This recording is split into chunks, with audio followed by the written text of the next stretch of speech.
Well, good afternoon. Welcome to the midday news on Rajya Sabha TV. I'm Ashwarya with you. All the big developing news stories coming up ahead. Let us start with the headlines. Supreme Court refuses stay on Citizenship Act, tells centre to respond to petitions challenging the constitutional validity of the law. Fixes 22nd of January as the next date of hearing.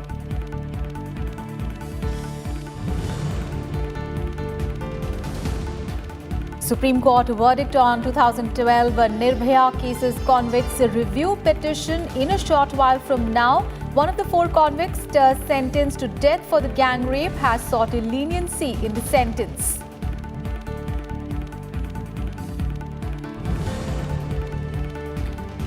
Lok Sabha Speaker Om Birla stresses on maintaining public confidence in democracy at the 79th Conference of Presiding Officers of Legislative Bodies in Dehradun. Rajya Sabha Deputy Chairman Harivansh also participates in the meet to discuss procedures of legislative houses.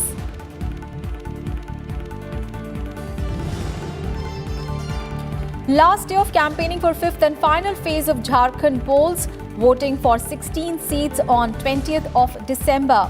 Congress General Secretary Priyanka Gandhi to address the maiden rally in Pakur today.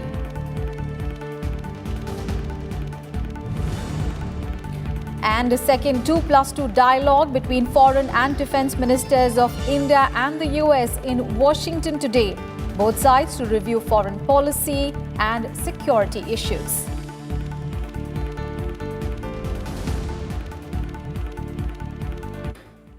The biggest developing news story this hour, the Supreme Court today refused to stay the operation of the Citizenship Amendment Act. However, it decided to examine the constitutional validity of the CAA. A bench comprising Chief Justice S.A. Bobde fixed the pleas, including those filed by the Indian Union Muslim League and Congress leader Jairam Ramesh, for next hearing on 22nd of January next year. The Apex Court also issued a notice to the centre on pleas challenging the Act. The Act provides the citizenship rights to certain class of refugees who have come to India from Pakistan, Bangladesh and Afghanistan. The police did not fire any bullet on protesters near Jamia Millia Islamia on Sunday. This information was given by the Union Ministry of Home Affairs. According to the official information from the Ministry of Home Affairs, only tear gas bullets were used by the police to control the situation. Remember, a total of 10 people have been arrested in the case and they do not include a single student. At the same time, the court has sent all the 10 accused arrested to judicial custody till 31st of December. On to the other top story that we are tracking this hour. The Supreme Court is going to pronounce in a short while from now its verdict on the plea filed by one of the 4 convicts in the Nirbhaya gang rape and murder case, who is seeking review of its 2017 judgment upholding death penalty. A 3-judge bench headed by Justice R. Bhanumati reserved its judgment on the review plea filed by one of the death row convicts in the case. And opposing the review plea, Solicitor General Tushar Mehta, appearing for the Delhi government, told the bench that there are certain crimes where humanity cries, and this is one of them.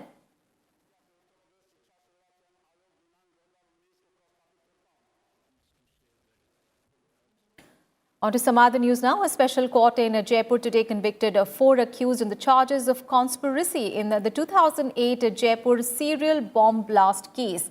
One person has been acquitted. The blast in Jaipur over 10 years ago had also left over 170 people injured. The 4 accused were held guilty on charges under different sections, including the Unlawful Activities Prevention Act. 8 serial blasts had rocked Jaipur on 13th of May 2008.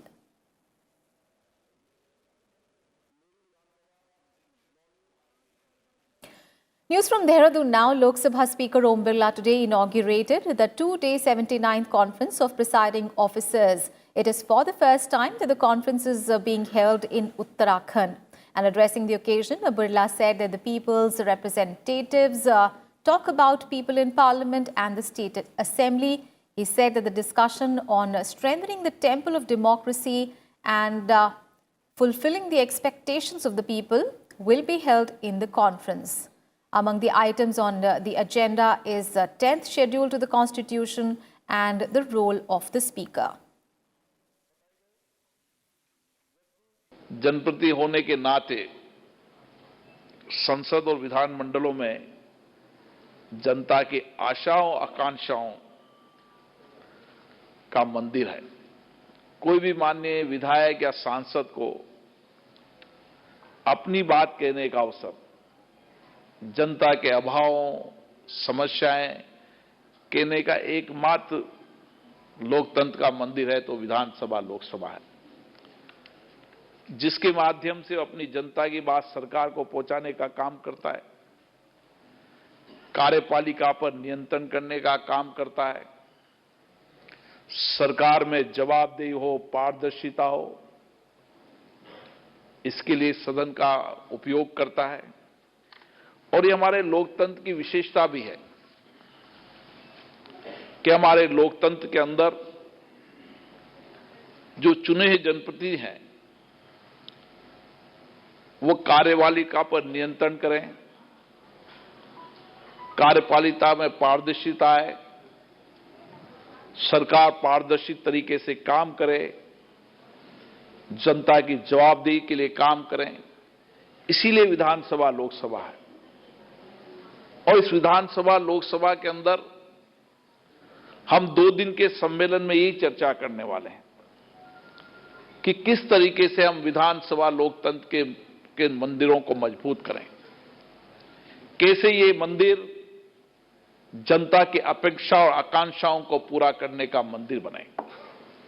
और यही सम्मेलन का उद्देश्य है, क्योंकि ये देवभूमि है और इस देवभूमि के अंदर मुझे आशा है कि 2 दिवसीय जब चर्चा होगी तो जिस तरीके से देवता निर्वाध होकर चर्चा करते हैं, बिना पूर्वाग्रह के चर्चा करते हैं, उसी तरीके से हम 2 दिन तक इस पर चर्चा करेंगे।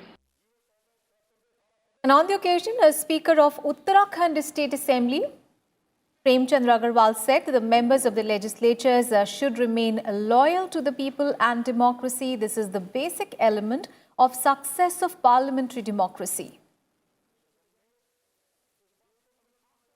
विधानमंडलों के सदस्य जनता के प्रति निष्ठावान रहें, विधायिका में लोकतंत्र के प्रति प्रतिबद्ध रहें और दायित्वों का गंभीरता से पालन करें। यही संसदीय लोकतंत्र की सफलता का मूल तत्व है। राजनीति व्यवसाय नहीं, एक मिशन है। यहां एक बड़ा पुनीत कार्य है जो जनता ने हमें सौंपा है। And Uttarakhand Chief Minister Trivendra Singh Rawat also underscored the need to increase the productivity of the state assemblies. He said that the way Parliament is consistently performing better, the state legislatures should also follow it. संसद की तरह विधानसभाओं में भी बेहतर performance एक कैसे हो, ये जरूर विचार करना चाहिए। और ये केवल किसी राज्य विशेष के लिए नहीं है, बल्कि हम सब के लिए है कि हम बेहतर परफॉर्मेंस कैसे दें, इस पर हमको जरूर विचार करना चाहिए। राज्यों की जो प्रोडक्टिविटी है वो विधानसभाओं से आती है, तो उसको वो प्रोडक्टिविटी हमारी कैसे बढ़े उसका हमको उस ख्याल रखना होगा। इसको हम कैसे साकार कर सकते हैं, इसका हमको विचार करना होगा। And campaigning for the 5th and final phase of assembly elections in Jharkhand will end today. 16 constituencies spread over Sahibganj, Pakur, Tumka, Jamtara, Deoghar and Goda districts of Santhal Pargana region will go to polls in this particular phase on Friday. In the 5 assembly segments of Boiro, Barhet, Litipara, Maheshpura and Shikaripura, campaigning will end at 3 p.m. due to security reasons, while in the remaining 11 seats, campaigning will end at 5 p.m. Meanwhile, star campaigners of various political parties, including BJP, Congress, JMM, Jharkhand Vikas Morcha and AJSU, are making last-ditch efforts to woo the voters. BJP Working President JP Nadda, Congress General Secretary Priyanka Gandhi Vadra, JMM President Shibu Soren, Jharkhand Vikas Morcha President Babulal Marandi, AJSU Chief Sudesh Kumar Mahato will address rallies today. And leaders of the RJD and the left parties are also addressing election rallies in support of their party candidates today. And Prime Minister Narendra Modi targeted the Congress and other opposition parties, accusing them of spreading violence over the Citizenship Amendment Act. Addressing an election rally at Barhet in Jharkhand yesterday, Prime Minister Modi said that the opposition is spreading fear among the Muslims in the name of this act. Prime Minister Modi also said that vested interests cannot be allowed to divide people and create disturbance. The Prime Minister reiterated that the Citizenship Amendment Act does not affect any Indian citizen or any religion, and no one should worry about it. He also urged the people of Jharkhand to vote in favor of the BJP to speed up development of the state. अब नागरिकता संशोधन कानून को लेकर फिर से ये सफेद झूठ बोलने लगे हैं, लोगों को डराने लगे हैं। कांग्रेस और उसके जैसे दलों और उसके वामपंथी इकोसिस्टम ने पूरी ताकत झोंक दी है भारत के मुसलमानों को डराने के लिए। ये लोग देश में झूठ और भ्रम का माहौल बना रहे हैं, हिंसा फैला रहे हैं, जबकि ये बात पत्थर की लकीर की तरह साफ है कि नागरिकता संशोधन कानून से भारत के एक भी नागरिक को, चाहे वो हिंदू हो, मुसलमान हो, ईसाई हो या पारसी हो, किसी की भी नागरिकता पर कोई असर नहीं होगा।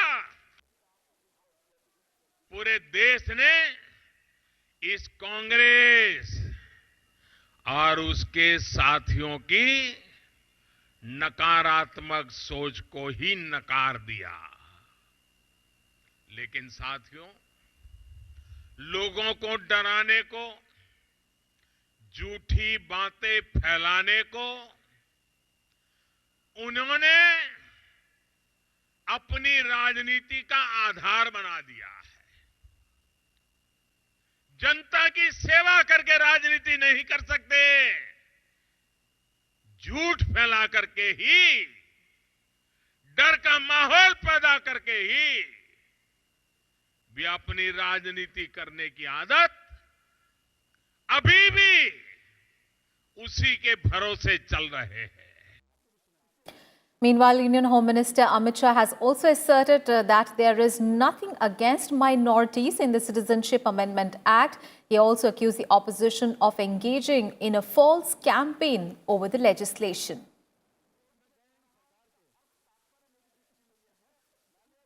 इसमें अफगानिस्तान, बांग्लादेश और पाकिस्तान से जो शरणार्थी आए हैं उनको नागरिकता देने का प्रोविजन है, और पूरा समूचा विपक्ष आज देश की जनता को गुमराह करने पर तुला है। मैंने संसद के अंदर का आज फिर से कहने वाला हूं कि इस देश के किसी भी माइनॉरिटी की व्यक्ति की नागरिकता जाने का सवाल ही नहीं है। ये बिल में किसी की नागरिकता लेने का प्रावधान नहीं है, नागरिकता देने का प्रावधान है। और जो वहां अत्याचार के चलते यहां है, मेरे सिख भाई है, जैन है, बौद्ध है, पारसी है, ईसाई है, हिंदू है, कहां जाए वो? कौन शरण देगा? And Finance Minister Nirmala Sitharaman is chairing the 38th GST Council meeting today. On top of the agenda in the meeting is the review of the GST and compensation cess rates on various items, rate calibrations for addressing the inverted duty structures, compliance measures, And this is, of course, for those under the implementation to augment revenue. GST revenue collection witnessed an impressive recovery with a positive growth of 6% last month as compared to the collections of the same month last year. The gross GST revenue collected in November is 1,03,492 crore rupees. And ahead of the meeting, the centre had released the GST compensation of more than 35,000 crore rupees to the states and union territories. And in midday news, we'll take a very short break. We'll be right back with more news. Don't go anywhere.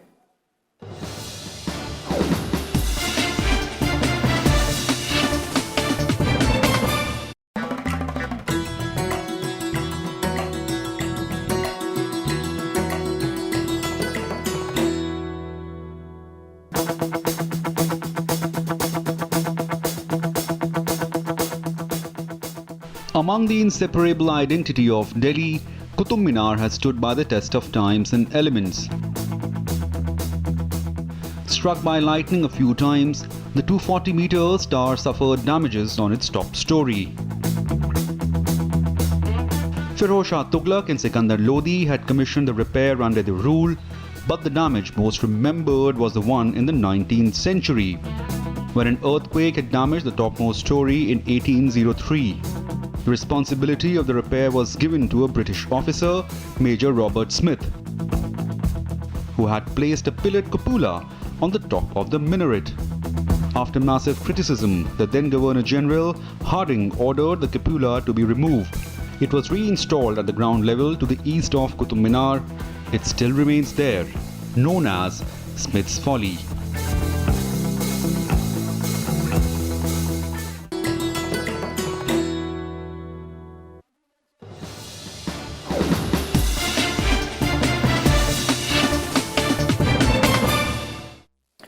On to the other top story of the day. The first ever India-US 2+2 ministerial dialogue is scheduled to take place in Washington today, where the two nations are likely to exchange views on several regional and global issues.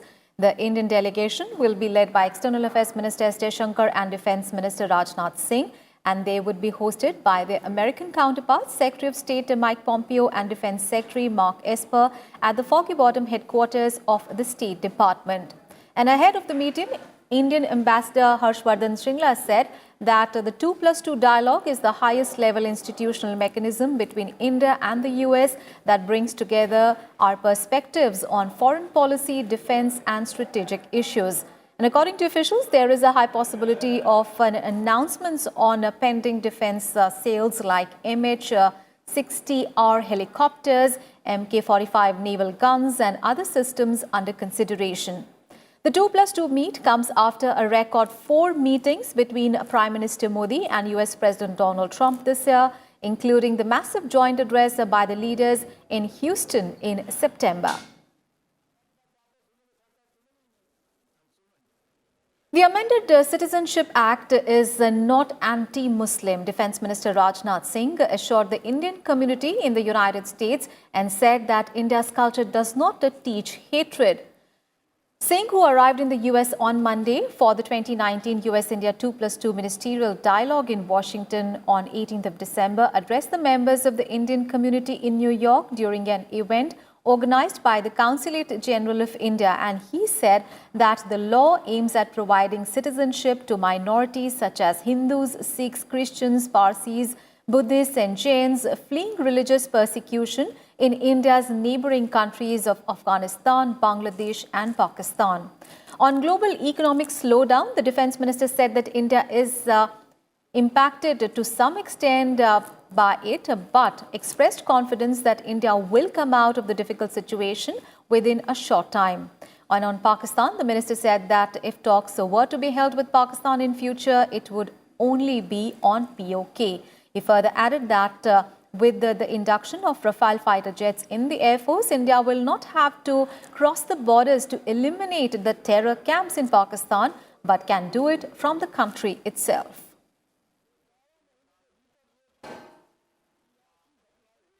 And Defence Minister Rajnath Singh also visited the Naval Air Station in US on Tuesday and observed a static display and also FA-18E flight demonstrations at the naval station. He said that he had the opportunity to be on board USS Dwight, that is the aircraft carrier.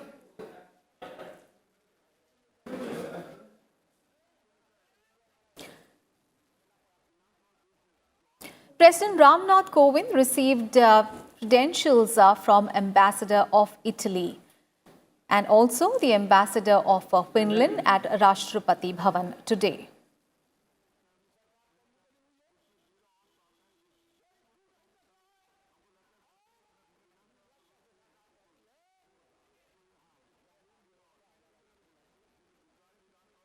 Veteran actor Sriram Lagoo has passed away. He was 92. Lagoo died of cardiac arrest at his Pune residence at around 8 p.m. on Tuesday. Lagoo was a stalwart in Marathi theatre and cinema and a prolific character artist in numerous Bollywood movies. He was born in Satara in 1927 and was trained as an ENT surgeon by profession. He played an important role in the growth of theatre movement in Maharashtra in post-independence era. Lagoo, however, did not become a commercial actor until he reached his 40s. And in Bollywood, Lagoo essayed memorable roles in films like Ek Din Achanak, Gharonda, Muqaddar Ka Sikandar and Lavaris. And condolences continue to pour in from the world of theatre, cinema and politics. Prime Minister Narendra Modi said that he was anguished by Lagoo's demise. He tweeted, Dr. Sriram Lagoo personified versatility and brilliance. Through the years, he enthralled audiences with outstanding performances. His works will be remembered for years to come. And Information and Broadcasting Minister Prakash Javadekar also tweeted his tributes to the all-time great artist Sriram Lagoo.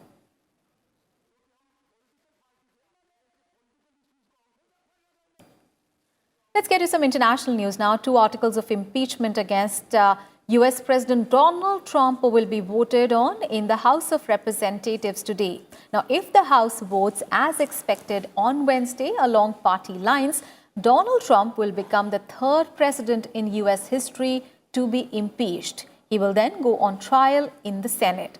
Donald Trump is accused of misusing his powers to pressurize Ukraine to launch an investigation against his rival Joe Biden in the 2020 US presidential election. However, President Donald Trump has refuted these allegations.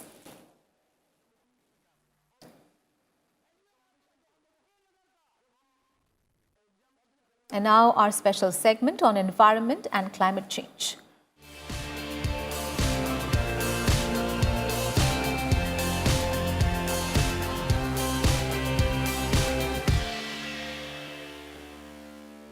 World Risk Report 2018 ranks Mauritius 16th among the highest disaster risk countries and 10th as the most exposed to natural hazards. Increasing frequency and intensity of cyclones, torrential rains and flash floods have threatened people's livelihoods in the islands. Tourism, which contributed about 24.3% of the country's GDP in the past year, is increasingly impacted by coral bleaching due to high seawater temperatures and also beach erosion. Some beaches have in fact shrunk over 10 meters in the last decade. In 2019, at the request of the Mauritius government, the Capacity for Disaster Reduction Initiative deployed a team of 11 experts to support Mauritius' efforts to withstand climate change and disaster impacts. The initiative is a global partnership of 20 organizations working towards achieving the Sustainable Development Goals by developing countries' capacity to reduce climate and disaster risk.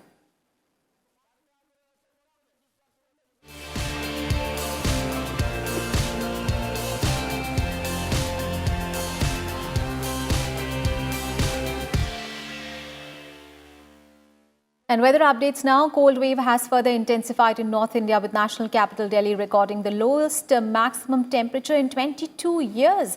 In Delhi, the maximum temperature settled 10 notches below the season's average at 12.2 degrees Celsius on Tuesday. The day temperatures in Punjab and Haryana also continued to hover 5 to 8 notches below normal. And in Uttarakhand, the sky remained clear, but the biting cold persisted. In Jammu and Kashmir and Ladakh, night temperatures continued to drop after the recent snowfall, and Leh in Ladakh was the coldest recorded place in the region, where the night temperature of minus 12.0 degrees Celsius.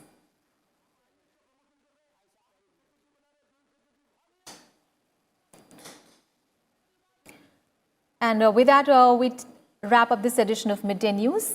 We leave you with the temperatures from across major cities of the country. Thanks for watching.